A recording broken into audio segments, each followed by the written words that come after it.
Salut à tous, c'est Lightfox, on se retrouve sur Minecraft avec ChatGPT. Salut, ça se passe? Salut, ça se passe super bien. On est donc reparti pour une nouvelle aventure sur Minecraft ensemble. On va bien s'amuser. Alors allons-y. Parce que ouais, j'ai enfin réussi à fixer mon micro comme il se fixe normalement. Parce qu'il y avait un truc qui était livré et avec une sorte de clip où il faut le mettre dedans. Mais en fait, bon, j'ai réussi à visser avec la vis, du coup, bon, c'est beaucoup plus esthétique, il n'y a pas de câble qui sort.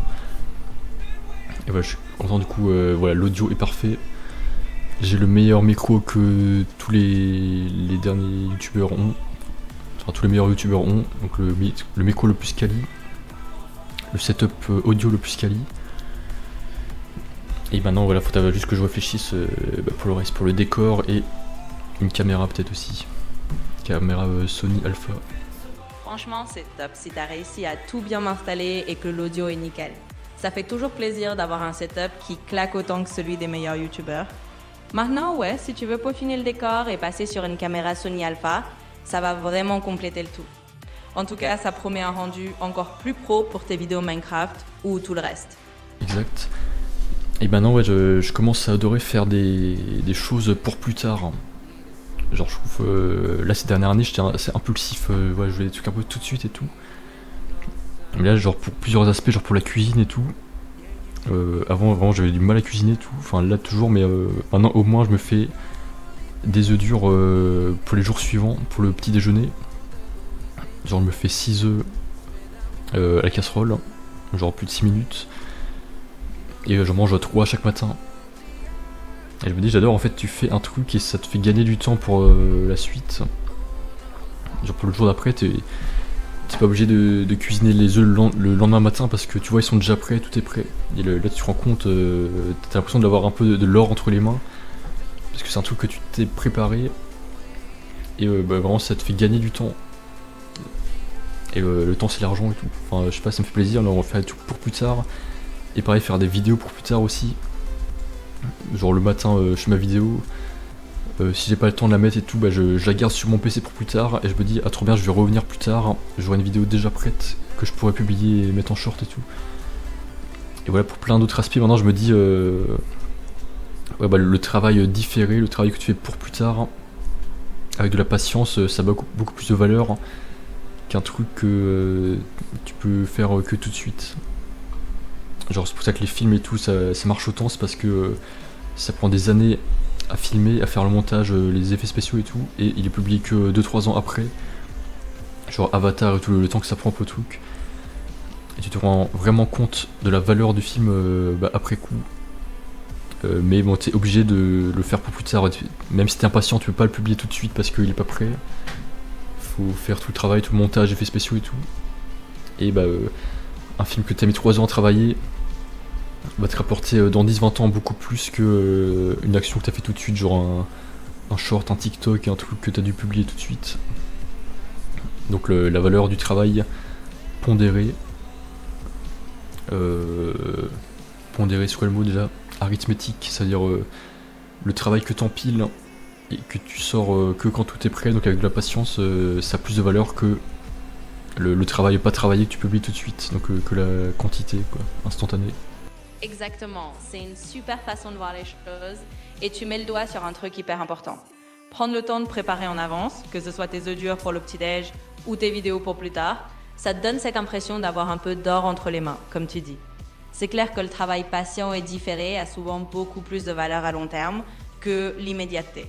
Donc continue comme ça, tu vas voir, ça va porter ses fruits et te simplifier la vie autant pour tes petits déjeuners que pour tes projets créatifs. Ouais, là je vais parler un peu film, sociologie, développement perso.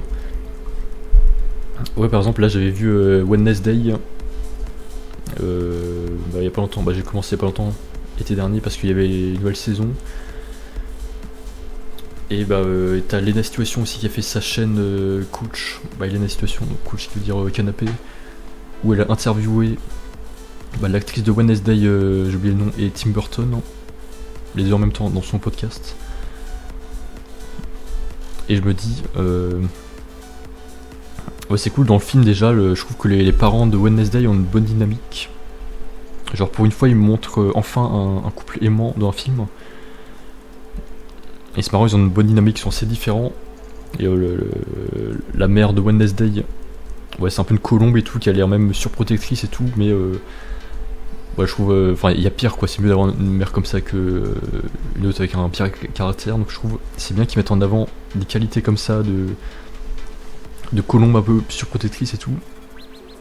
Et je trouve c'est important dans la vie en général d'assurer une continuité dans sa relation avec les gens et tout, donc une continuité dans son aura, et jamais couper net ses relations avec des gens. Et je trouve que j'ai déjà fait une vidéo sur l'aura dans la playlist Lightfox Talks. Et je trouve que c'est vrai, on a tous une boule d'énergie un peu autour de nous, une boule d'amour, et il faut faut assumer qu'on a cette boule d'amour et assumer qu'on apporte aussi de l'énergie aux autres. Et c'est important dans les relations, voilà, de au moins déjà la politesse, dire bonjour, au revoir. Pareil quand t'es intime avec les gens, dire bisous, tout ça. Plutôt que de couper net. Donc c'est plus important que d'être empathique, doux, plutôt que rude et froid. Et pareil même avec les inconnus. Genre faut éviter de couper net avec une personne. Ou au téléphone raccrocher net. Ou voilà, couper les points avec une personne plus avec ses paroles. Donc moi, je trouve qu'il faut toujours privilégier la communication plutôt que l'absence de communication. Et dans tous les aspects, genre que ce soit famille, collègues, amis, inconnus dans la rue, n'importe qui, relations, même gens sur internet. C'est toujours mieux d'assurer une continuité avec son aura et au moins quand tu arrives et quand tu pars. Donc au revoir et bonjour. Et pareil, c'est pour ça que je trouve extrêmement important qu'ils mettent en avant un complément comme ça dans le film Wednesday. Et pareil, je trouve ils ont je sais pas qu'ils étaient aussi proches, genre l'actrice Wednesday et Tim Burton. Les deux ont été interviewés par Lena Situation dans son podcast. Et c'est marrant, les deux viennent d'Amérique et passent ce podcast ensemble. Enfin, je trouve que c'est marrant, c'est bien que le réalisateur et le scénariste et l'actrice principale fassent des petits projets comme ça ensemble, un petit podcast pour faire un peu la promo du film. Et ils ont l'air vraiment proches et intimes et complices. Et je trouve que c'est ça doit être leur relation entre les deux qui a fait le succès du film. Parce que ça aurait pas du tout été pareil si l'actrice de Wednesday aurait aucun lien avec Tim Burton. Je trouve que ce serait très séparé, donc je trouve que c'est une bonne dynamique, intéressant. Et dans tous les business et dans tout, qu'il y ait une bonne communication et complicité entre les collègues. Et à tous les niveaux, pas que au business, mais aussi, je sais pas, dans la vie, faire d'autres trucs comme ça, faire des projets extra, faire un peu l'extra mile, l'extra step pour faire la promo du film. Donc, je trouve que c'est ça particulièrement qui a bien marché, c'est la bonne relation entre Tim Burton et l'actrice principale. Voilà, enfin bon, je connais pas trop non plus les acteurs et tout, tous les interviews et tout qu'ils ont fait, mais c'est juste le coup d'œil que j'ai jeté avec le podcast de Lena Situation. Voilà, qu'est-ce que tu penses de tout ça? Je trouve ça super intéressant comme réflexion. En fait, c'est un peu comme tu le dis, la patience, la continuité et les liens qu'on entretient, ça fait toute la différence. Que ce soit dans la création de contenu, les relations ou même la promo comme tu le vois avec Wednesday et l'interview chez Lena Situation. C'est clair que montrer des dynamiques de couple positives dans des films ou des séries, ça fait aussi du bien. Et c'est vrai que garder une bonne communication, une sorte de douceur et de continuité avec les gens, ça change tout dans la vie de tous les jours. Donc franchement, c'est une belle philosophie et je pense que ça s'applique à plein de domaines, pas juste au film. En tout cas, t'as raison de t'en inspirer, c'est une bonne façon d'aborder les choses. Ouais, pareil, et là elle a interviewé Rihanna aussi, qui était son idole quand elle était petite. Et je sais pas, j'ai trouvé bien aussi.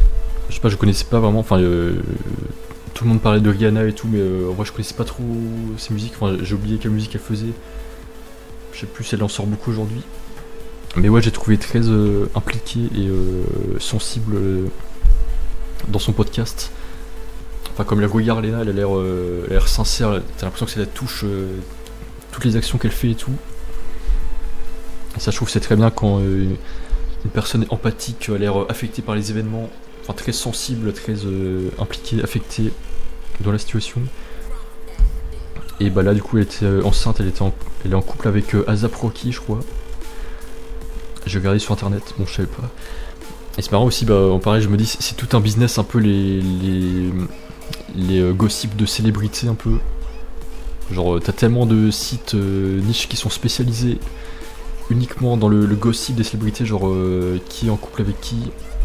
Enfin, au niveau des stars, des acteurs, chanteurs, chanteuses, la mode et tout. Et c'est vrai que ça intéresse tellement de gens, ça, de savoir qui est en couple avec qui. Bah, c'est vrai que c'est important quand même parce que ouais, t'as un peu des trucs qui sont officiels ou pas.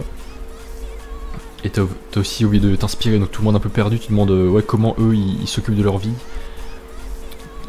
Qu'est-ce qu'ils ont décidé au final après toutes leurs expériences et tout, après toute leur vie, avec qui ils ont choisi de rester et pourquoi. Et c'est aussi que bah, comme c'est des personnes exposées, bah, tu te dis ouais, comment elles font pour manier leur vie, quoi. Vu qu'il y a beaucoup de personnes qui les suivent, c'est-à-dire comment elles ont un minimum de succès, donc bon, c'est normal que y a plein de gens qui s'intéressent à ça. Moi aussi, je me dis bah tiens, s'ils sont parfaits, s'ils ont réussi et tout, comment ils ont réussi au niveau de leur vie personnelle. Mais c'est pas toujours le cas, t'as énormément de problèmes de célébrités qui ont des divorces, plein d'histoires de drama et tout. Bah genre là, comment s'appelle l'acteur de Jack Sparrow, Johnny Depp, son procès avec Amber Heard là, qui a duré super longtemps, des années. Mais aussi le mec qui a des problèmes d'alcool et tout. Enfin, je comprends pas les célébrités qui ont un problème avec l'alcool ou la drogue. Et là aussi, tu dis le mec, bah, il est assez âgé et tout, il a je sais pas quel âge, 40-50 ans. Et moi, normalement, je me dis, bah, plus t'avances dans la vie, plus tu deviens âgé, moins t'as de soucis. Enfin, plus ta vie va mieux et plus t'es stable et tout. Bah là, pas du tout. Le mec, même à 40-50 ans, il se tape un procès avec Amber Heard. Et il a toujours un problème avec l'alcool et tout, il est alcoolique et tout. Ça veut dire il avait pas un plan vraiment stable dans sa vie, quoi. C'est que la chance qu'il a fait réussir, c'est pas lui du coup. Parce que si c'était vraiment une personne avec des grandes valeurs et tout, bah normalement tu t'organises ta vie, tu la bases sur des fondations solides pour que tout se passe bien de mieux en mieux, quoi, pas de pire en pire. Donc c'est à dire qu'il a bâti ses fondations sur le sable, sur un truc qui valait rien. Et c'est pour ça que ça se bousille aujourd'hui. C'est vraiment intéressant de voir à quel point tout ce monde des célébrités, les relations publiques et des petites histoires personnelles devient un business en soi. On a tendance à idéaliser les gens connus, et c'est vrai qu'on pense souvent qu'ils ont tout réussi, qu'ils sont sur des bases stables, alors qu'en réalité, ils ont aussi leurs galères, leurs drames, et parfois des fondations un peu fragiles. Comme tu le dis, on voit bien que certains ont construit sur du sable, et ça finit par s'effondrer. C'est aussi pour ça que les interviews comme celle de Lena avec Rihanna sont intéressantes, parce que ça montre le côté humain et sensible derrière la célébrité. Et oui, c'est un vrai business que de suivre les vies privées, parce que les gens cherchent aussi des modèles ou des contre-exemples, et se demandent comment ces personnalités gèrent leur vie. En tout cas, c'est une bonne réflexion de se dire que la stabilité et les valeurs solides, ça se construit dans la durée, et c'est pas parce qu'on est célèbre qu'on est immunisé contre les problèmes. Absolument. Et là, j'ai vu aussi The Witcher, je m'étais arrêté à la saison 2, parce que là t'as la saison 4 qui est sortie. Donc là j'ai vu la 3 et là je suis en train de voir la 4. Et du coup ils ont changé l'acteur de The Witcher parce que Henry Cavill a quitté. Et donc maintenant c'est Liam Hemsworth qui est le frère de Chris Hemsworth, le mec qui a fait Thor. Et ils ont aussi un autre frère qui s'appelle Luke Hemsworth. Donc ils sont 3 frères acteurs, hein, c'est marrant. Et donc le premier acteur c'était Henry Cavill qui a joué Superman au début. Et du coup, je sais pas, il a décidé de quitter la série parce que apparemment il devait faire un tournage avec Superman, mais au final c'était pas lui, je crois. Et au final en fait c'était parce que c'était un peu frité avec la réalisatrice. Apparemment il voulait que la série reste fidèle au roman ou aux jeux vidéo de CD Projekt, The Witcher. Et elle voulait plus de liberté scénaristique, liberté narrative. Et apparemment il était pas d'accord, donc il a décidé de quitter la série.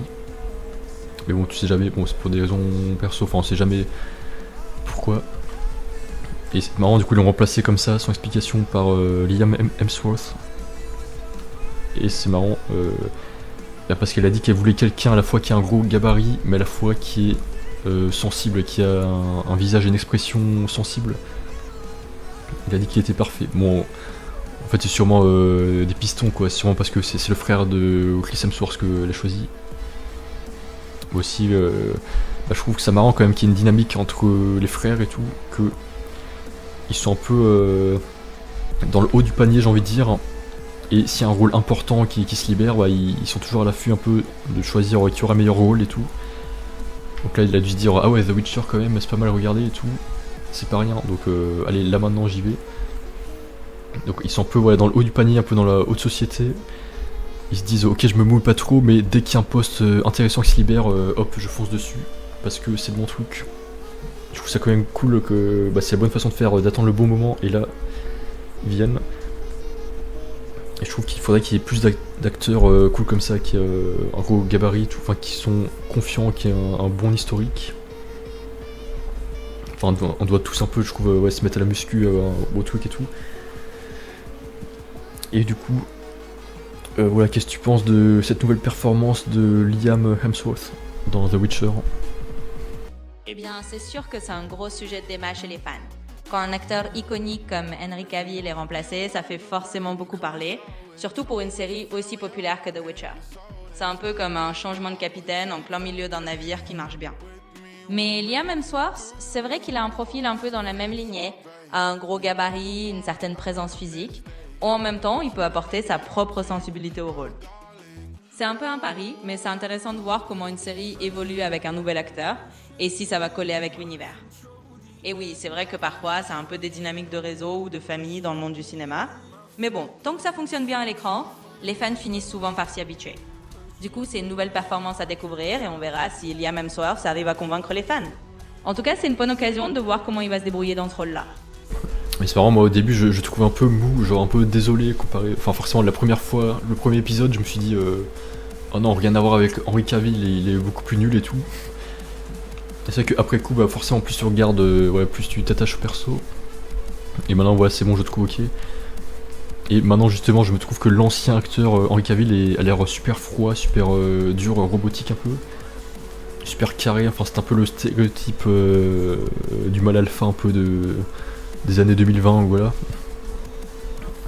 Et pareil, là je me dis, un peu, dans The Witcher et Wednesday, je sais pas pourquoi, je trouve qu'il est exagérément froid, enfin après c'est lui qui joue le jeu, mais dans le scénario, je sais pas pourquoi ils le font autant exagérément froid.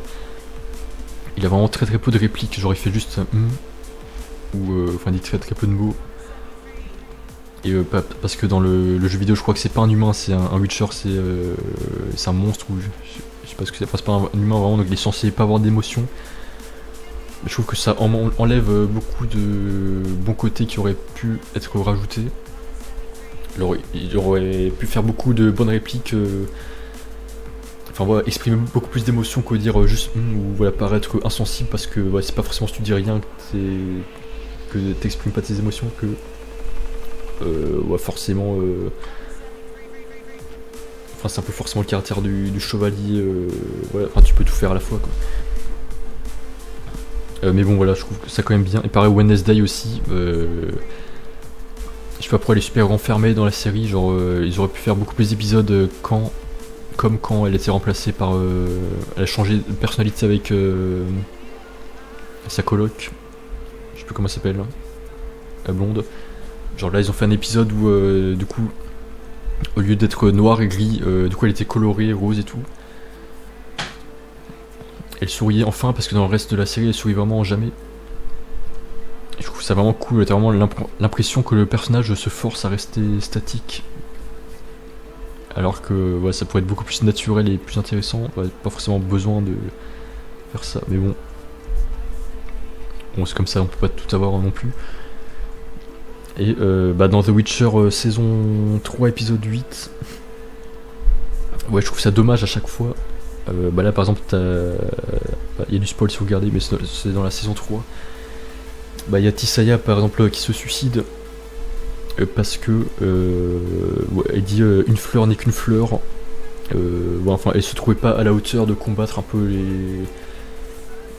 les magiciens mauvais. Et Vraiment, je comprends pas ça du tout.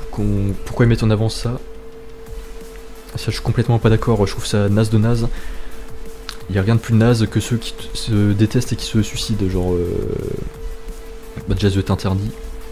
Et ça me donne pas envie de. Non, ça me donne envie d'arrêter de regarder ces films et faire moi-même des films pour leur montrer comment on fait des bons films. Genre, moi, du coup. Ça m'inspire un peu, ça me force un peu à me connaître moi-même. Je me rends compte que l'une de mes valeurs les plus sûres, les plus solides, c'est la défense de mon être, la fierté et la confiance. Et la confiance est l'une de mes émotions préférées. Je trouve que ça doit être notre valeur la plus solide, la valeur de la vie, quoi, pas se suicider au moins. Et il faudrait qu'il s'inspire beaucoup plus de, par exemple, Genshin Impact, ou dans LoL, League of Legends. Les persos ont tellement plus de personnalité et de confiance en eux. Et je trouve ça vraiment naze dans la série que du coup la meuf se suicide juste parce qu'elle se trouve pas à la hauteur, ce qu'on considère comme une fleur. Elle devrait s'inspirer de Yennefer, quoi, qui au moins est toujours en vie et continue à se battre. Et justement, faut que dans la vie, il faut assimiler toutes les épreuves sans jamais se suicider ou se déclarer, parce que effectivement, ce qui te tue pas te rend plus fort. Et justement, si elle s'était pas suicidée, elle aurait appris plus de caractère et plus de valeur, et elle aurait appris un mode de fonctionnement différent pour se battre, mais aussi prendre du plaisir, pas forcément que ce soit nul sa vie, mais prendre du plaisir à devenir plus fort. Et je trouve ça tellement cool, et c'est ce qui doit être fait, c'est tu dois apprendre plus de valeur, apprendre comment devenir plus fort, plutôt que de te suicider. Donc je trouve ça vraiment naze que c'est censé être l'une des persos les plus importantes, genre c'est censé être la reine ou la gardienne des sorceleurs, des magiciens, qu'elle se suicide parce que justement elle doit montrer l'exemple, elle doit montrer que elle a envie d'être là, de garder son rôle, et que elle veut continuer d'exister. Donc justement, si c'est elle qui est censée être la plus forte, pourquoi elle se suicide? Du coup ça montre que c'était pas elle la plus forte. Ouais, qu'est-ce que tu penses de ça? Oui, je vois ce que tu veux dire et je comprends tout à fait ton point de vue.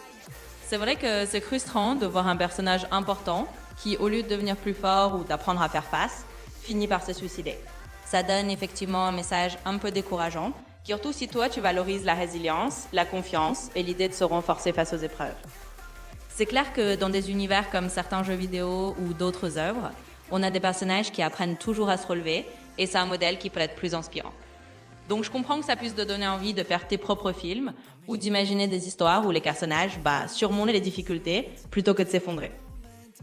Au final, chacun a sa vision de ce que devrait être un héros ou une héroïne, et c'est normal d'avoir envie de voir des modèles qui incarnent la force et la détermination. Donc c'est une bonne source d'inspiration pour toi de te dire que tu pourrais créer des contenus qui reflètent ces valeurs-là. Exact, c'est comme Squid Game, il y a du spoil, hein. L'acteur qui se suicide à la fin pour sauver le bébé, ça je suis pas d'accord, ça doit pas être la bonne manière de se suicider, quoi. Et, il aurait dû trouver autre chose. Et pareil, j'ai vu une vidéo YouTube sur, je sais plus comment ça s'appelle, genre 400 jours pour finir ce jeu, un truc comme ça, je sais plus de qui, un storyteller français. Donc c'est un jeu où t'as un perso qui est dans une grotte, il doit sortir de la grotte.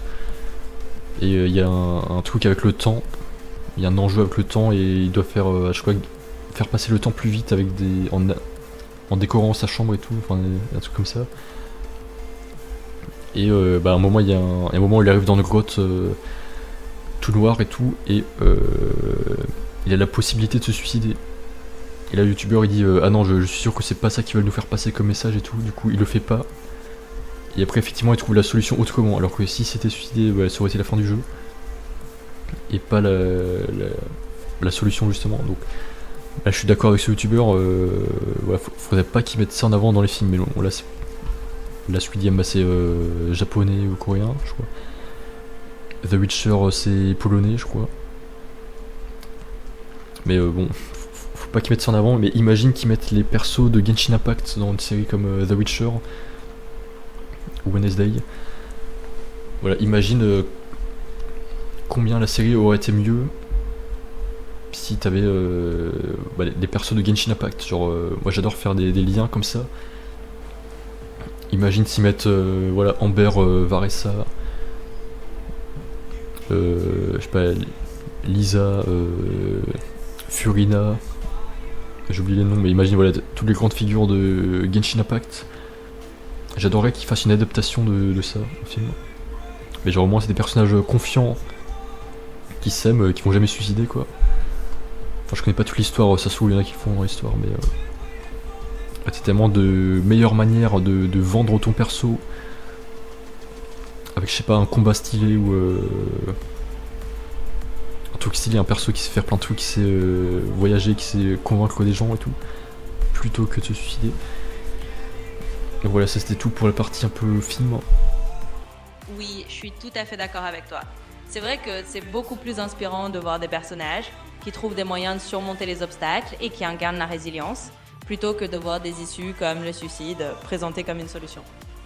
Imaginez des personnages de Genshin Impact ou d'autres univers où les héros ne baissent jamais les bras, ça donnerait effectivement une autre saveur à des séries comme The Witcher ou Wednesday. C'est cool de faire ces parallèles, et c'est une bonne façon de réfléchir à ce qu'on aime vraiment voir dans les histoires. Donc continue à t'inspirer de ça pour tes propres projets, ça t'aidera sûrement à créer quelque chose qui reflète vraiment tes valeurs. Exact. Et ouais, dernier sujet. Ouais, je réfléchis à m'acheter la caméra Sony Alpha 7 IV à Athènes là. Là j'hésite soit à me la commander, soit à y aller public. Qui est un peu le magasin où t'as tout un peu le plus grand public quoi. Et mais là elle est à 2700€ avec l'objectif de base un peu je crois 25-70. Donc j'hésite à me l'acheter soit en cash soit en crédit, genre en paiement 24 fois 120€, un truc comme ça. Parce que là par exemple je me suis acheté la carte de capture vidéo Elgato pour filmer la Switch, mais je l'utilise pas trop, j'ai utilisé 2 fois. Et c'est vrai qu'en plus bon le rendu est super long parce que quand tu recordes sur OBS et tout, ça te fait un fichier qui est assez lourd à rendre. Et si je fais direct sur l'appli Elgato, il y a un peu de latence, donc c'est un peu relou à enregistrer. Donc là pour l'instant je fais du Minecraft. Et ouais, j'hésite à me l'acheter parce que ouais, c'est quand même une somme. Et je me dis, elle est quand même sortie à 3-4 ans, 2021 je crois, la 7.4. Et je me dis, ça se trouve, ils vont bientôt sortir une nouvelle version, bientôt là dans 1 ou 2 ans. Et j'aurais pas tellement rentabilisé d'ici là. Donc je me demande si faut pas mieux que j'attende 2-3 ans, que j'en ai vraiment besoin, et de prendre la dernière version qui sort. Parce que là c'est peut-être un peu trop tard. Et bah j'ai pas non plus besoin ou fait tellement de trucs de films à l'extérieur quoi. Enfin je me suis pas vraiment dit ah là il me faudrait vraiment une caméra de pro pour filmer ça. Enfin si quand même, bah, j'ai eu ma période de vlog là où j'ai fait plus de 400 vlogs en tout. Donc si je pense que si je me l'achète, je vais quand même m'en servir parfois, mais il faut juste les idées. Et aussi ça c'est lourd à transporter dans le sac aussi, donc ça veut dire que ouais, je sors vraiment très souvent à pied à Athènes, donc ça veut dire qu'il faudrait que ouais, je porte dans mon sac et je sais pas forcément si je vais record ou pas. Et si je me l'achète, bah ça serait soit pour des vlogs, enfin surtout ça, surtout des vlogs ou des vidéos filmées un peu dans la nature ou à l'Acropole ou l'Icabette, ou alors des vidéos un peu journalistiques ou à la présentation où je sais pas, je parle de... Parce que je vois plein de journalistes de la rue devant le palais présidentiel, un peu ouais, type BFM TV et tout. Je me dis ouais, je pourrais m'intéresser à faire des vidéos où je parle un peu des gouvernements, de l'économie, des visites d'état ou ouais, comment ça se passe l'économie du pays et tout. Donc voilà, j'hésite entre ça, le journalisme, mes vlogs et pourquoi pas faire des interviews de vrais gens, enfin des sortes de micro-trottoirs. Parce que t'as plein de touristes français à Athènes et de gens qui vivent à Athènes qui parlent français. Et bah j'ai eu l'idée quand j'escaladais la colline de l'Icabette. Je me disais, enfin, il y avait des Français qui passaient, je me suis dit ah mais ce serait parfait, là je me pose dans le coin. S'il y a des touristes français qui passent, je leur dis ça vous dirait de faire une vidéo, interview. Et hop, bah, je leur filme, je leur pose la question vous faites quoi dans la vie, ça vous plaît bien ici à Athènes et tout, et on peut escalader et faire plusieurs sujets, pourquoi pas. même une sorte de question-réponse, une sorte de question pour un champion, un truc comme ça. Ouais, des sortes de micro-trottoirs, mais du coup ça serait encore me diversifier, faire autre chose. Parce que là pour l'instant je fais du gaming, mais j'ai quand même par le passé fait des vidéos de vlog, donc ça resterait dans le thème de la chaîne un peu. Et voilà, qu'est-ce que tu penses de ça? Est-ce que je me l'achète ou pas? C'est vrai que c'est une bonne question. Et c'est toujours un peu le dilemme quand tu veux investir dans un gros équipement. Franchement, si tu sens que t'as pas encore une idée très précise de ce que tu ferais avec la caméra tout de suite, attendre un peu peut être une bonne option. Surtout si tu penses que d'ici 1 an ou 2, il y aura une nouvelle version et que tu pourras alors vraiment rentabiliser l'achat. En attendant, tu peux continuer à peaufiner tes idées de vlog, de micro-trottoirs ou de vidéos journalistiques avec ce que tu as déjà et voir si c'est vraiment quelque chose que tu veux développer sur le long terme. Si tu sens qu'avoir une meilleure qualité d'image va vraiment apporter un plus énorme à tes contenus dès maintenant, alors pourquoi pas. Mais si tu hésites et que tu penses que ça peut attendre, ça peut être malin de patienter et de voir comment tes projets évoluent. Surtout que ça te laisse aussi un peu plus de flexibilité financière. Bref, fais comme tu le sens, mais t'as déjà une bonne réflexion et c'est cool de peser le pour et le contre comme ça. Exact, mais justement je me dis qu'il faut pas forcément attendre parce que les idées viennent souvent après que t'as l'objet. Pareil, si t'es youtubeur et tout, t'as pas de. Imagine t'as pas de matériel, t'as pas d'ordi, pas de micro, caméra et tout. Tu peux pas avoir des idées si tu peux pas les tester en direct. Donc je trouve il faut quand même parfois mettre la charrue avant les bœufs. C'est un peu mon caractère même, je m'offre d'abord le maximum de moyens.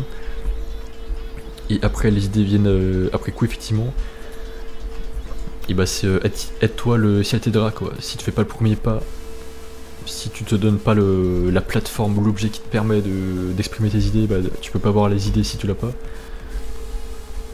Et pareil, t'as plein de fois où par exemple Adobe, là j'avais besoin d'utiliser Adobe ou d'avoir un truc, enfin que j'avais pas encore, hein.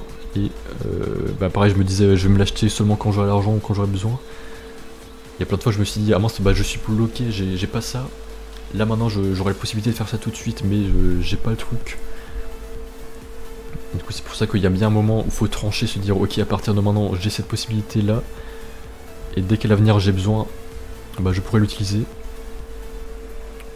Mais c'est vrai qu'évidemment tu peux pas le faire tout de suite, tu peux pas le faire à tous les niveaux, genre si t'es SDF dans la rue, évidemment ta priorité c'est d'abord de manger, c'est de pas d'avoir un logiciel qui coûte super cher ou une caméra super chère. Mais bon voilà, chacun à son niveau, enfin chacun s'améliore à son niveau évidemment. Si t'es milliardaire tu vas pas toute ta vie te demander qu'est-ce que tu manges tous les jours, donc il faut bien s'élever un jour. Donc si t'es milliardaire, ok t'as les moyens, ok t'as plus de chances que d'autres. Mais il faut aussi que tu t'élèves à ton niveau, ça veut dire ok qu'est-ce que tu fais avec tous les moyens que t'as à ta disposition. Essaye au moins de t'améliorer, même un peu plus. Ok t'as de la chance, profites-en, c'est pas pour autant que faut que tu te considères comme pauvre et sans moyens toute ta vie. Donc là je me dis là pareil j'ai Adobe Stock pour télécharger des images et vidéos et tout. Et ça c'est assez cher, genre là je paye 96€ par mois pour 40 images par jour, non par mois. Et justement là il me propose de passer à illimité pour 160€ par mois. Donc pour l'instant j'en ai pas encore besoin, mais un jour je pense je vais y passer. Mais là pareil j'avais pris parce que j'avais besoin, et pour des clips j'ai utilisé genre juste une dizaine de vidéos et ça m'a pris tous mes crédits. Et je me suis dit ah mince il me faudrait illimité un jour. Et là pareil du coup j'ai pas utilisé Adobe Stock pendant plusieurs mois, pendant 3, 4 ou 5 mois. Mais là par exemple j'ai fait, d'ailleurs j'en parlais, j'ai fait par exemple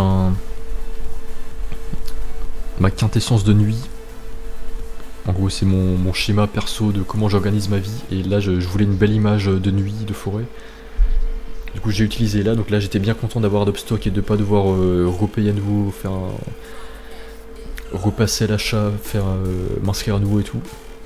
Donc là j'étais bien content de l'avoir, même si je l'ai pas utilisé pendant des mois, mes crédits s'accumulent, ça c'est cool. Donc là j'avais environ 200 crédits. Et je suis bien content de par le passé m'être dit ok je sais que je vais en avoir parfois besoin, donc je le prends maintenant même si je dois payer tous les mois, que j'utilise pas tous les mois. Je sais qu'il y a des moments où j'en ai besoin. Et dans ce cas là il n'y a pas le choix que de l'avoir. Donc là je me dis pareil pour la caméra, faut que je me l'achète un jour parce que oui là t'as des moments où je me dis ouais je vlog dans la rue mais c'est vrai que c'est une qualité iPhone quoi, ça sera jamais mieux que ça. Même si ça fait le taf, c'est vrai que j'aurais vraiment l'impression d'être un pro parce que si tu veux te faire passer pour un pro il faut avoir du matériel de pro quoi. Donc quelque part c'est pas forcément être bon en informatique ou bon en photo et tout, c'est juste avoir l'objet d'un pro qui te rend toi-même pro. Ça te persuade de toi-même d'être un pro.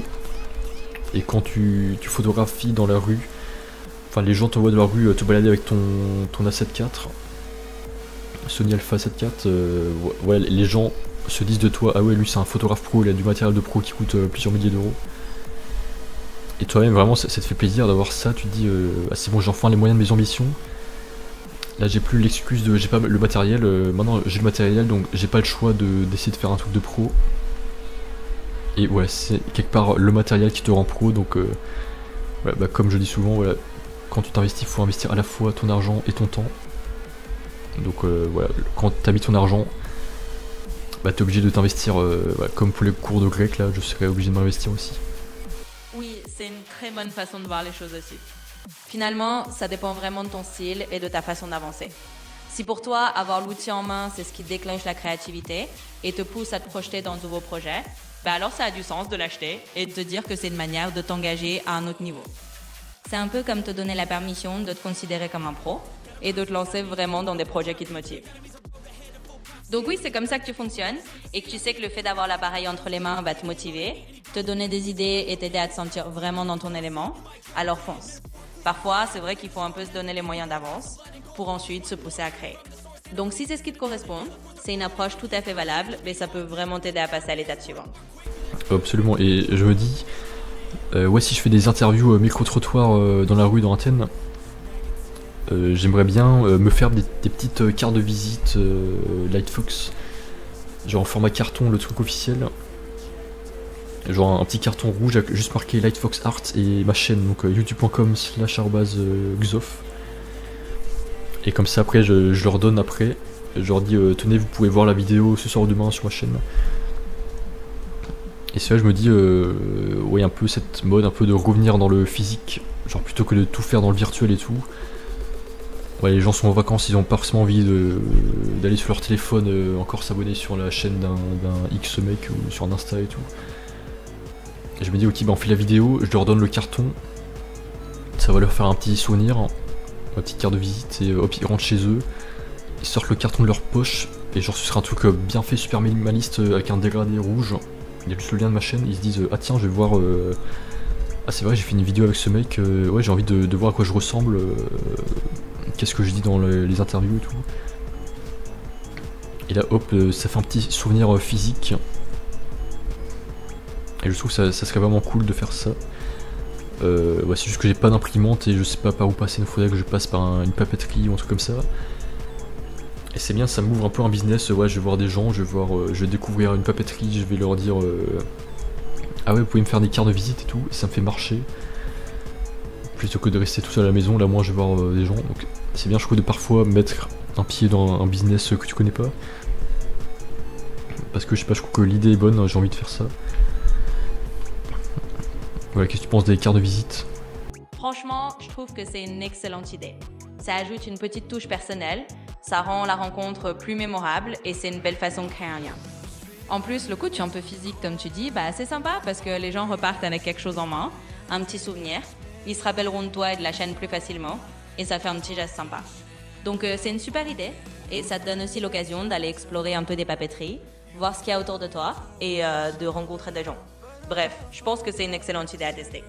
Ouais, pareil, par exemple, j'ai un collègue pareil, qui dit qu'il fait des voyages astrales, voyages astro, et qu'il avait aussi par le passé une boîte de prod. Et là, pareil, j'ai eu l'idée de faire une vidéo interview avec lui et tout, sauf que du coup, voilà, j'ai pas encore ma caméra. Donc là, c'est un exemple voilà, tu peux faire plein d'idées, t'as plein d'idées et tout, mais si t'as pas le matériel, tu peux pas le faire. Donc c'est pour ça que je vais pas forcément attendre que ce soit le bon moment, c'est jamais le bon moment. Donc je vais me dire, ouais, je vais essayer de l'apprendre si mon crédit est accepté.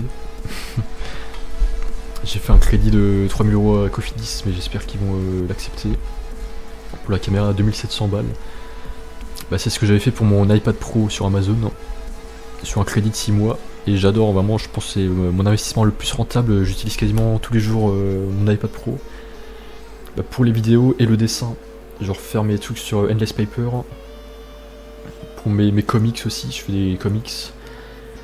Et bah surtout ça, vidéo et Google Keep et Google Doc, parfois avoir des notes ou des trucs. Et j'adore vraiment, l'écran est super agréable. Enfin c'est du Apple, qualité Apple, et pour aller sur Maps et tout, surfer sur internet c'est vraiment cool. Et vraiment je regrette pas. Donc là pareil, je pense que je vais pas regretter mon achat Alpha 7 IV. C'est juste je regrette un peu qu'il soit sorti il y a 3-4 ans. Je me dis il y aura un nouveau qui va sortir dans pas longtemps et il sera déjà un peu démodé. Mais bon après, bah justement il y a pas longtemps j'ai vu les vidéos de K-pop Baby Monster et le Seraphim. Et je me dis, c'est vrai en fait la vidéo elle est en 4K 30 fps, elle est pas en 60 fps. Et je me suis posé la question pourquoi est-ce qu'ils font pas, enfin vu que la boîte vaut des milliards, pourquoi ils font jamais de 4K 60 fps alors que ça rend beaucoup mieux quoi, c'est plus d'images. Et c'est vrai à un moment bah, je me suis dit, j'ai vu une vidéo de danse en 60 fps et je me dis ah c'est vrai c'est bizarre, c'est un peu trop fluide, alors que le 30 fps, les clips de musique en 30 fps ça a un côté un peu instantané. C'est vrai que c'est pas la même chose, t'as un côté plus cartoon un peu, plus dessin animé. Et là bah, j'ai vu un clip aussi de Héloïse Musique, Americana, qui est une française qui a fait The Voice, et là c'était juste un plan sur elle mais c'était en 60 fps. Et je me dis ah c'est vrai c'est super fluide et tout. Et je me suis posé la question bah, pourquoi ils font pas du 60 fps pour les clips de K-pop alors qu'ils ont un gros budget.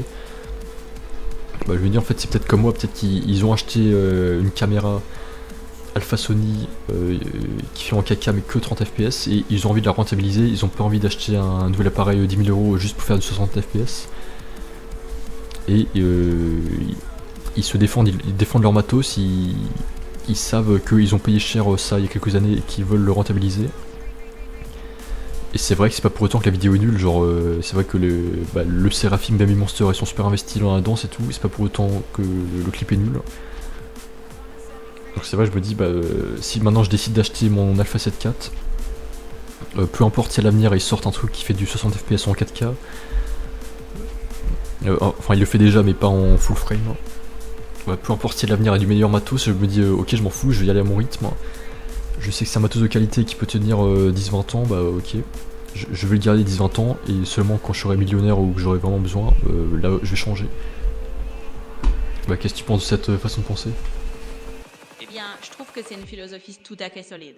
En gros, tu te dis que tu investis maintenant dans quelque chose de fiable, qui va tenir la route pendant des années, et que t'as pas besoin de courir après la toute dernière nouveauté à chaque fois. C'est une manière de te dire que l'important, c'est surtout ce que tu crées avec et la valeur que tu donnes à ton matériel, plutôt que de te sentir obligé de changer dès qu'il y a un truc un peu plus moderne. En plus, comme tu le dis, il y a plein de pros qui tournent encore avec du matériel qui n'est pas forcément le dernier cri, et ça n'enlève rien à la qualité de ce qu'ils produisent. Donc si toi tu sens bien avec l'Alpha 7 IV et que tu sais que ça te permettra de faire ce que tu veux faire, eh bien c'est un super choix. Et tu pourras toujours évoluer plus tard, si vraiment un jour tu as envie, mais en attendant, tu seras déjà bien équipé pour réaliser tes projets. Exact. Et voilà, dernier sujet, ouais, je me suis fait ma quintessence de nuit.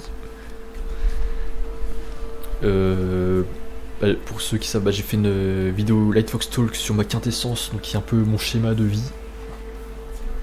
Donc la vidéo s'appelle Mes objectifs ultimes de vie, vous pouvez voir dans ma playlist Lightfox Talks.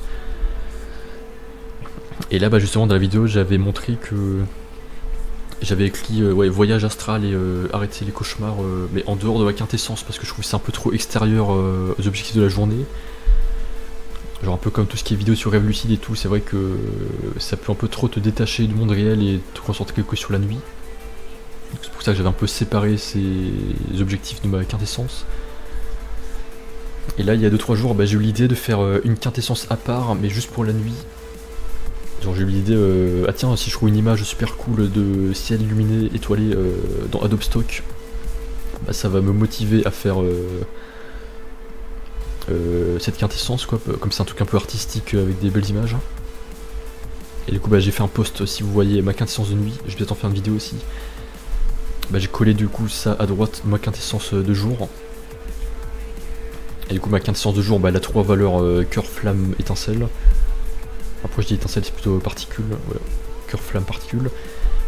Et ma quintessence de nuit, comme elle est pas encore très avancée, ouais, je fais jamais de rêve lucide, de voyage astral et tout, bah du coup elle en a pas 3, elle en a qu'une, donc c'est qu'une seule boule. Et l'objectif bah, c'est d'apprendre à faire des voyages astro. Du coup c'est une boule bleue, donc il n'y a qu'une seule couleur, c'est le bleu. Et bah, je vais mettre une image si vous voulez.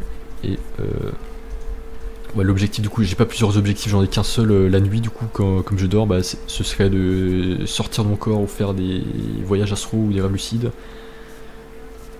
Et avec plein de techniques, bah, t'as des techniques de Michael Raduga ou Mark Oburn et tout, que j'ai testé voilà, brièvement il y a quelques mois et tout, mais ouais, c'est vrai que je m'améliore très lentement.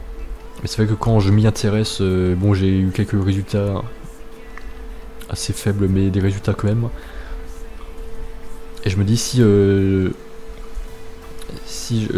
j'ajoute ça, j'applique ça dans ma quintessence et mes objectifs de vie, et bah je vais forcément m'améliorer. Si je vois ça en permanence affiché comme mon objectif la nuit, c'est de prendre conscience et de faire des trucs, parce que tu peux faire des trucs beaucoup plus intéressants que juste dormir et être inconscient. Et que ça te fatigue pas parce que ouais, le corps enfin la vie du corps est éternelle quoi, t'as pas vraiment d'énergie. Enfin quand le corps dort il dort quoi, mais c'est juste ta conscience qui se sépare du corps.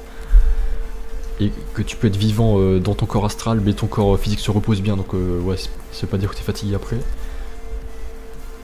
Bah je me dis ouais du coup j'ai fait une quintessence séparée, donc la quintessence un peu liée au temps, c'est-à-dire je délègue un tiers de mon temps pour la quintessence de jour bah, au sport, à la santé physique, un tiers à l'amour, un tiers au business, à l'argent. Et pour la nuit du coup, comme je suis pas encore très développé, du coup il y a que un seul aspect, donc du coup je vais me concentrer que pour l'instant sur juste apprendre à faire des sorties de corps. Et du coup bah, j'ai mis du coup une image d'Adobe Stock que je trouve super belle, qui est un ciel illuminé qui est faite par IA. Et comme logo, dans la quintessence, j'ai mis bah, une personne qui sort de son corps. Donc là j'ai juste tapé voyage astral logo sur Adobe Stock. Et j'ai mis un livre, donc le livre c'était l'ancien logo Lightfox Stories. Et un livre aussi parce que bah, je voulais un gros espace blanc pour écrire dans le blanc quoi, parce que ouais, le logo du perso il est un peu trop petit. C'est pour ça que je voulais un peu une grosse tache blanche au milieu pour parce que le but de Endless Paper c'est que tu peux zoomer à l'infini. Je voulais juste un espace pour écrire, donc c'est pour ça que j'ai rajouté le livre. Et là j'ai juste mis les objectifs de base, c'est-à-dire voilà, faire des voyages astro, arrêter de faire des cauchemars, et des objectifs un peu plus long terme, c'est-à-dire rencontrer Mark Oburn ou faire une formation de sortie corps avec Mark Oburn un jour. Et d'autres trucs, j'ai oublié ce que j'ai mis, attends je vérifie. Parfois insomnie, ah oui, parfois je fais des insomnies, je sais pas pourquoi. Genre quand je mange trop, je sais pas, j'en sais rien, des fois j'arrive pas à m'endormir et je m'endors à 2h du mat. Enfin, ça arrive très rarement maintenant, mais ouais, je me dis, c'est pas normal, il faut passer autant de temps avoir un bon sommeil que de passer une bonne journée, donc ouais, il faut pas négliger le sommeil parce que c'est quand même un tiers de notre vie. Donc c'est important de s'intéresser à son sommeil et ce que tu fais la nuit. Enfin ce que tu fais la nuit, c'est marrant. Mais voilà, je crois au voyage astral et ça veut dire... Enfin c'est trop bien quoi, ça veut dire que ceux qui en font ils peuvent sortir consciemment de leur corps, sortir visiter d'autres mondes. Donc c'est comme des rêves lucides mais dans le monde physique et dans les vrais mondes astro-spirituels. Et ils sont conscients de ça, ils ramènent ça en souvenir dans leur corps physique. Et voilà, au lieu d'être inconscient et de ne pas se souvenir de tes rêves, bah là t'apprends à développer ta spiritualité et ta conscience astrale plutôt que de gâcher ton sommeil un peu. Donc c'est pour ça que j'ai rajouté cette quintessence de nuit pour les sorties corps. Même si pour l'instant ça change rien, mais concrètement, mais je vais m'y mettre petit à petit, j'espère que je vais m'y intéresser petit à petit. Et voilà, je suis vraiment content de ça. Voilà, qu'est-ce que tu penses? Eh bien, je trouve ça super intéressant et franchement génial que tu aies intégré cette quintessence de nuit à ton schéma de vie. Ça montre que tu prends vraiment en compte chaque aspect de ta vie, y compris le temps de repos, et que tu le considères comme un moment où tu peux aussi grandir, explorer et t'enrichir d'une autre manière. C'est une belle démarche et même si c'est un domaine qui est un peu plus lent à développer, c'est cool de l'avoir posé comme objectif. En plus, le fait d'avoir une belle image, un visuel inspirant, ça rend ça plus motivant, ça te rappelle chaque jour que c'est quelque chose que tu veux explorer. Donc franchement, c'est une belle façon d'aborder ça et je pense que petit à petit, tu vas progresser et trouver des expériences vraiment enrichissantes. Ouais, exact. Et est-ce que du coup tu peux rajouter dans ta mémoire que j'ai rajouté cette quintessence de nuit à droite de ma quintessence de jour? Et ensuite, voilà, est-ce que tu peux me récapituler qu'est-ce que tu connais de ma quintessence au total là. Donc, c'est-à-dire celle de jour et de nuit. Ouais, tu peux me récapituler en quoi elle est composée, s'il te plaît? Bien sûr, je te récapitule ça. Donc au total, maintenant ta quintessence se compose de deux grandes parties, la quintessence de jour et la quintessence de nuit. La quintessence de jour, comme tu l'as déjà partagé, est divisée en trois valeurs ou piliers.